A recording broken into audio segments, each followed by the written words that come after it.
Sawyers, and then questions for Colin, let him go, and then questions for Coach Sawyers. Again, we're going to be quick here, so just keep that in mind. Coach, ready when you are.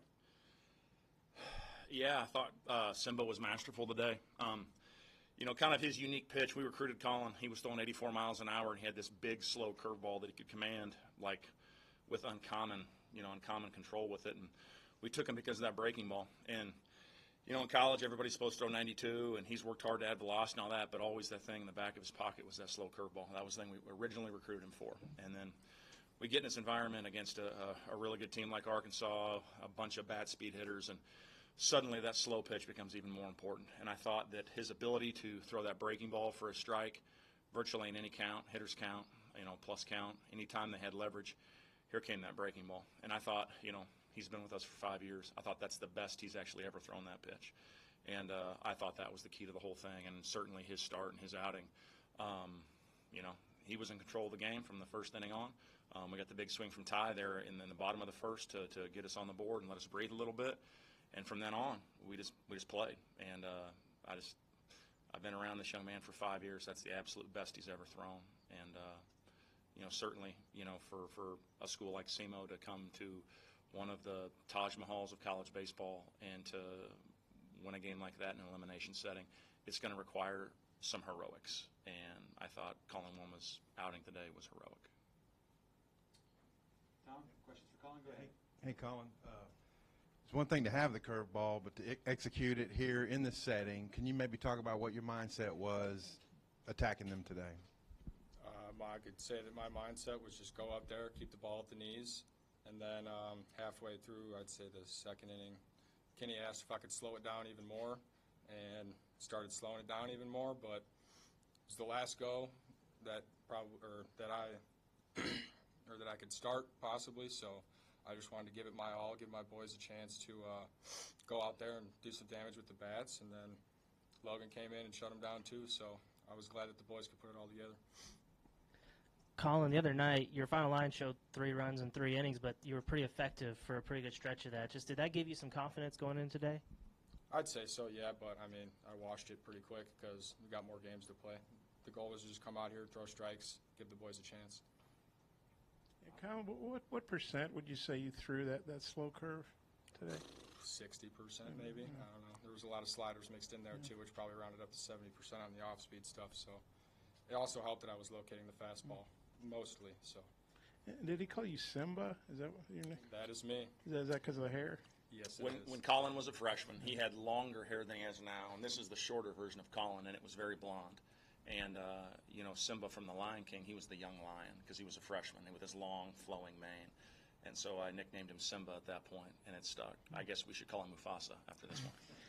And then, so just how big a thrill is it for you to pitch in a game like it? It was a pretty big crowd for a Sunday afternoon game, and they were trying to get into it and get their team going, but you held them at bay. Just what was it like pitching in this atmosphere? And I know you did it Friday, too, obviously. It was just me and the glove out there. That was it. Me and the glove. Me and Shea. All game. Coach, some huge moments out of the – We're going to do questions for Colin first. And get him out of the way. Okay? Any more questions for Colin before we let him go? Colin, great job. Before he leaves, I want to have him hear me say this. Colin was our Friday starter this year. He opened up the season. He was our opening day starter at Dallas Baptist. And this young man has gone through 2 surgeries, 2 in his time at SEMO. 2 surgeries in his time at SEMO, has never really been healthy. And he worked his absolute fanny off for 2 years to be our Friday starter. And a month into our season, due to injuries, I went to him and I said, I need to put you in the bullpen. And this is a guy who spent 4.5 years trying to win the Friday job. And I went to him and said, I'm going to stick you in the bullpen. And to his credit, while I'm sure he was disappointed, I never saw it. He continued to be an excellent leader. He continued to be an excellent teammate. He cheered and tried to lead and help and mentor our younger guys that were starting in his spot. And I'm a firm believer the game of baseball paid him back for how he handled that, because he showed remarkable grace and humility and just love for his teammates with how he handled that in what you could view as a demotion, but really it was just me trying to set our team up for success when he went to the bullpen. And without a doubt, he is being rewarded for how we handled that situation. Colin, great job, man. Thank you. Back with teammates. I love you too. All right. Questions real quick for Coach Sawyers. Go ahead, Pat. Yeah, sorry about that. Just want to ask about those bullpen moments, 5th, 8th, 9th innings, just huge moments. Can you speak to those? Oh my gosh. I thought the moment of the game, honestly, was Logan Caton coming in with the bases loaded. And I want to give a huge shout out to our pitching coach, Matthew Kinney. I thought he called an absolutely masterful game. But we come in the bases loaded with White, right? It was White at the plate. And so you're like, you bring in a lefty in to face the righty who had 2 home runs against you on opening day. He actually, the numbers say he hits righties better. But Logan, for the last 6 weeks, has been like spot on, like fantastic. He actually had our best ERA in conference. And we brought Logan in and went to a 3-2 count. And Coach Kinney called a 3-2 changeup with the bases loaded. And that was the first changeup he'd thrown in that at bat. Got the ball off the end of the bat. And like I said, I couldn't believe you had the fortitude to call that pitch. And he got the capper off the end of the bat, and that got us off the field. I thought that was the biggest push Arkansas had right there. We loaded the bases against the starter. And then when we go to the bullpen and Logan gets off the field, it was great. And then certainly he was good time through the order. Went to Peyton Lawrence. He was good time through the order. And then we went to, our closer, our all-time saves leader at SEMO and our all-time appearances leader. And we gave the ball to Kyle for the finish. But, those guys, each of them did their job, got the first hitter they saw, and they were good for a time through the order. And when you're this deep into the weekend and guys are on their third up for P-Law, like a time through the order is all I can ask. I'm not going to ask him to start getting guys out a second or third time. So those guys all did their job. Coach, with Colin, you just mentioned he was your Friday guy to start the season, but I'm curious, did the fact that he pitched as effectively as he did out of the bullpen on Friday against Arkansas maybe influence your decision to start him today? To be honest, not so much. Like, if you look at the decisions we've made, we've tried to go with our best competitors this weekend. This sounds like we're putting the guy in the game that cares the most. Like, we're putting, like, old guys that are super invested in our program that, like, Kyle Miller blew a save here as a freshman? We have a kid named Dylan Dodd who's in the big leagues already with the Atlanta Braves. Dottie punched out 10 Razorbacks. We had a lead in the 9th inning. And I put our true freshman closer in the game in 2021, and y'all beat Kyle Miller. He has remembered that for 4 years. And there was not a doubt that if we had a save situation, he wanted to come in. Like, it really wasn't matchup for some of those guys. I mean, Peyton Lawrence is going to ask to pitch in the second game of our doubleheader again today. He wants to throw in 4 straight.